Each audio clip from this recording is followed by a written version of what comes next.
Hi, this is Katie Porter, the Executive Director of the Inlandia Institute, with another edition of Inlandia Literary Journeys. And today I am here with Sue Mitchell with her exhibit 52, and we are standing in her studio. Hi, thanks, Katie. Yes, my studio has been moved to the Riverside Art Museum, and I am in residence here for the next 30 days, and the show is up until the end of the year. So it's a pretty exciting place to hang out every day. Can you tell us a little bit about your show and what exactly that entailed? Well, 60 was looming a couple years ago, and I was trying to think of what I could do with my 60th year, and so I chose to take a 52-week sabbatical, and I based it on my 52 favorite trees down at Fairmount Park. And so it's a two-gallery show. The first gallery shows the journey with the trees, and the second gallery shows the journey of my 52 weeks. Kind of have to see it to understand. And it is a delight. There are things to see on every wall. The 52 trees have been, we've been going on nature walks and doing writing prompts. Last week we went with Cindy Rinne, and next week, or this following Friday and Saturday, we will be going with Gayle Brandeis. And this will culminate in a reading here in this very gallery with Sue Mitchell and Cindy and Gayle and myself celebrating nature poetry, and we hope you will join us. I am here with Gayle Brandeis and Cindy Rinne, who are the facilitators of the writing component of the nature walks that Sue Mitchell has been leading at Fairmount Park through the 52 trees. And last week, Cindy Rinne led the walks, and this week, Friday and Saturday, Gayle Brandeis will be leading the walks. Cindy, you want to tell us a little bit about how that went and what you did? Yes, it was fabulous. Sue brought all her passion and wonderment about this place to us and gave us a tour first of the 52 trees.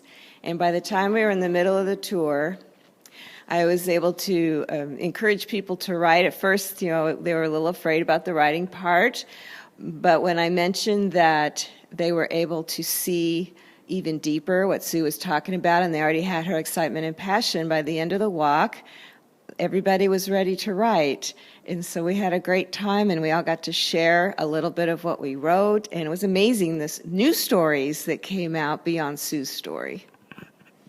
And Gayle, you want to tell us a little bit about what they have in store for them this week? Sure. One of the things I love about Sue's exhibit is that she really forced herself to pay attention to the things that she had walked by every day without really noticing them.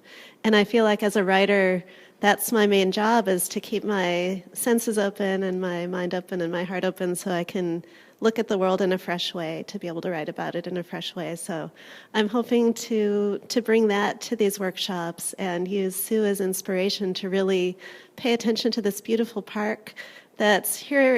It's such a gorgeous resource in Riverside, and we can celebrate it in a really deep, attentive way. Well, thank you, Gayle and Cindy, and join us on the nature walks 8:30 a.m. on Friday and Saturday, meeting at the circular pier between the two lakes at Fairmount Park in Riverside. Cindy and I are going to share poems that were written in response to the trees that we saw on the nature walk last week. Mine is called Bark, Skin, Heart Carved, and it's after a carving of a heart in a tree that's visible in one of the 52 trees at Fairmount Park. Work-worn hands nick, layer by layer, chip bricks of flesh from the trunk at eye level. Pocket knife flicks open a heart in counter relief against dark, dense bark.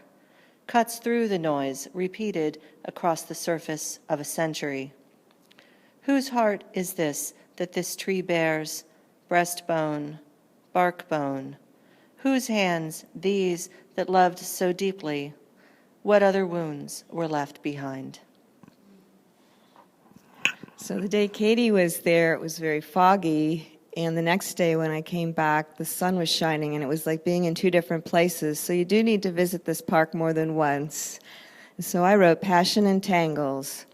Blue heron spread its wings across Lake Evans. You find a heart carved in Montezuma bald cypress, tough, rough skin. I might say this tree is sacred, worshipped by natives in Mexico. Spiral leaves, canopy of branches, cypress knees for roots. Fishing line almost tangles mallard duck. You would never say men originate from rocks or ocelots. I'm thinking the Cahuilla Indians hunted game at Fairmount Park before horse-drawn wagons dipped buckets in the clear stream. Did you know ancestors originated from earth, from caves, trees to jaguars, into people? He didn't seem upset to cut the thick branch arching over the lake, framing snow-covered mountains.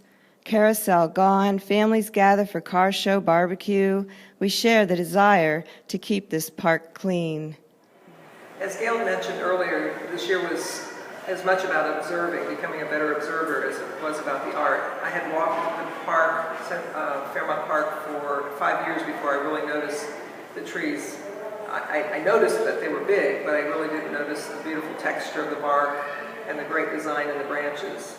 Then when I was trying to decide how I was going to display them in the museum, I realized I'm more of an abstract artist, and so I don't do representational that well. I'm not very good at drawing and painting, and I used solar etching as my medium.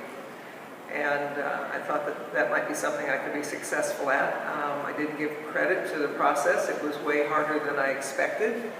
And I struggled, but I succeeded, and I became a better artist because of it, and a much better observer. So here we are in the Bobby Powell Gallery at the Riverside Art Museum in front of one of the lovely backdrops of Fairmount Park, sitting on a park bench. And we want to encourage you to come back on Sunday, November 3rd from 12 to 2 to enjoy the readings. And you don't have to participate in one of the nature walks. You can bring something to read that you've written. You can bring something that's written by someone else. Or you can just come and be a listener. So, Cindy? Yes, I want to encourage you to come to the walks this Friday and Saturday, whether you're a writer or not, because when I worked with everyone, everybody wrote and had a great time, and everyone has a story. Gayle? Yes, please come right with me this Friday and Saturday, 8:30 in the morning. Meet at the Circular Pier at Fairmount Park, and we will just take in the trees and see what they'll inspire in us. So again, the reading will take place on Sunday, November 3rd, 12 p.m. to 2 p.m., right here in the Bobby Powell Gallery at the Riverside Art Museum on Michigan Avenue in Riverside. This is Katie Porter for Inlandia Literary Journeys. Please visit our blog at localauthors.pe.com and hope to see you soon.